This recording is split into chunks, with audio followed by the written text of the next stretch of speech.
Houkhiba May tang mangada thokkhiba len yaoba akanba nonglei nungshit aduna yum kai amang ata thokkhraba Khangabok Kendra gi yumthong 5,000 romda makhoigi awaba kharada oirabasu kok-hannabagi pandamda Kendra asigi MLA Okram Surjakumar Singh na Masagi Areiba Sen Puthoktuna Kupnaba Jingkha leiduna Yenthokpa Houkhre hairi. Hiram asigi matangda thobal athokpamda leiba mahaki yumda pangthokhiba paugi mifam amada mahakna hai. Handak miyoi amana Jingkha yanthatlaga manghanbagi video ama social media da viral chatkiba adu yamna laibak thibani. Leingakna pigani hairiba tengbang adu mahakna lausilaga lana yenthokpagi mawong ama miyamna ukhigadra haibagi nungaitaba fawi. Leingakna pigani hairiba tengbang aduga mahakna piriba asiga karigumba mari amata leinade loinana mahaki kendragi miyamna awaba taba aduda nungaitabagi yamna wana hotnaraga yenthokjabani. Mahakna khomgatpa report ki matung inna laibak thiba len yaoba akanba nonglei nungshit aduna Kendra asigi manungda leiba yum 5,000 henna amang ata thokhanki. Masi maru oina Kendra asigi sanga yumfam lamding amadi uyal wangbaldana henna amang ata thokhi. Amang ata thokhiba sing asi category ahum thokna khaidok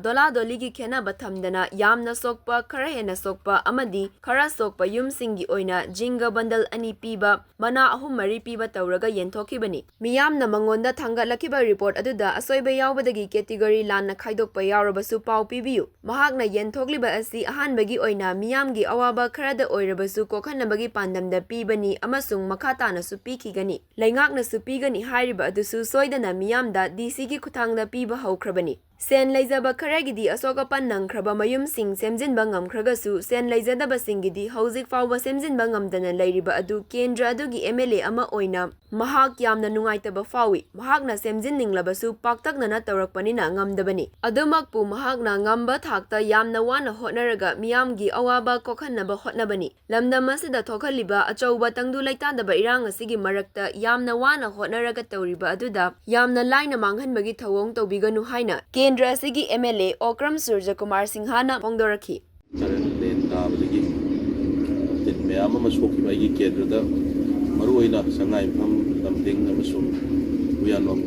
Maximum so atop village so maximum masida sokpa aduda arang hana koi din yangkai gi bagi naumna kana tawna tawduda bolapadu daina mayamna government na pirakpa din dua aihakna MLA moina akaran turan toroga yenthokra na prajana ukhiba haiduna ai masigi tanja si lojabani aduna mamang dagi tinji koigi samna harabda Kendra sina maximum soe engona thagalapasi asokpa imung sing kaino sing koi sumayam DC da thajinji haidana government gi side gi kari pibirakadawno haidana koi mayam aigi side gi khombatchaba report ta yengboda isu Kendra da chatpada yengboda si nungaitaba hujik su semba ko pollution ngamdo mayam si yauri dola doli naidana pula yum ko oina mak sokhrabani angamba khara haibitare den ban tarak manga tara sokuduna ban amani gumba ban koigi mana manga tara gumba hek angamba pangba manga tarukumba khara kitang taabduna mana manga tarukumba khara taabdu mana anihum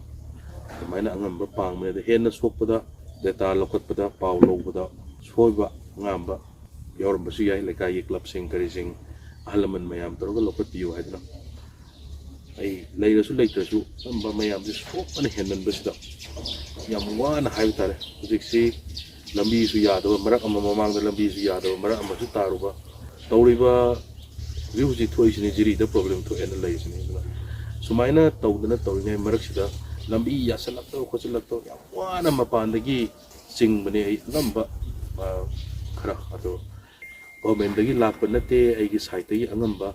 hujiki waina short pani khangdei kari ni khangdei leiba mayam ji toroga kitang angamba kitang menanaba mayamna leiraga su hapchanari leiba sugom ngamdaba imung su mayam yauri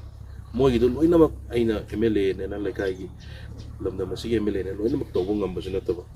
dubu sumaina hepet ai su ngamnaba kaino tawjabani aina prajada lagi siumba pen daba mayam yarko mayam da appeal tawjani ngasi loinamak mekat padi ngamna tramne sumaina yam wana lawraga pura lakpa pochai singda yathatna kaino tawna manghan badu nungaite ngamaroi pamde haina aidi aigi opponent da engona bot thadabani Kendra sigi once MLA oiragadi lamdam masigi once minister oiragadi Kendra dugi नत्रगा लमदमदगी minister ओइबा chief minister ओइसी BJP की chief minister ओइरसु मणिपुर के BJP की chief minister हाबियादे once chief minister ओइदि मंत्री ओइदि वंस लमदमसिगी एमएलए ओइरगदी बीजेपी की कांग्रेस की एमएलए हाबि लेकिदना युम लिसिंग मरी मंगा से टीएमगा येलपनिना आइजु यामना लोइना मेंशन मंगमदबनिना मदुदा तौखिबनि मयामदा पेन पेन मयाम लेरगसु आई अंगंबा हचनबा तोंजनबा तोरगै करा तोरगो होना जगे हुजिसे फेस बाय फेस माइना तोरपने अन हुजिसे नुंग युम नोंग कितंग हे ताबुगा अंगंबना खरे मेंशन नगरे उबनि लंगबनि खंगदे तोरगा मेंशन दबसु मयाम लैरिबो गवर्नमेंट की साइड तगी सु तौबिरी हाय गवर्नमेंट की साइड कोई हंगुसु हंगुदे गवर्नमेंट फन अदुम तौबिरंगनेना कोई कंप्लेन तोरप यावे ए हंदक की प्रधान जिला अनौब खनखिबा नत्रगना बीजेपी की वर्कर मैम अतोप पार्टी की वर्कर मैम माइ माइ मी ए तौरमो हे डीसी की थ्रू तौबनी तौरमो अखोदी फंगु फंग्रदी यारे है गवर्नमेंट की साइड तगी ताजबसी अतोप अतोप ऑनरेबल एमएलए सिंह तौबसु डीसी कई लौरगा गवर्नमेंट रिएम्बर्स तौब ngakne hai अखोदी करम कांद कमाई तौनी करी तौने ना कोई डीसी दसु तुम हंगजरग लैजम डीसी की साइड तगी पीबीरी गवर्नमेंट की साइड तगी पीरी ना है अदुम पीसनु अमगी दोला दली नाइदना मसीदी अवा ना ताबसिदी अमगी नते पार्टी अमगी नते ना तुम तौरग तौजबने दना केंद्र सिगी प्रजा मयामना सिदा पेन पेन मयाम लेरगसु यामन बनिना कोई कनो तौजबगिनी वारपा लेरगसु कोई तानरगा कर लकाई क्लब की चिलनाउसिंग लकाई की चेनबिरिबा मयाम चिलनाउसिंग तानरगा वारपा मेखनमेंट दु कोन मिनसी मसीदा लाना सत्खिदनबा गवर्नमेंट की पिरपा पोता अइना लाना करीना करा तौबने हाइना मयामदा खनखिद्रा हाइना ngasi तंजासि लौजरगा थमजबनी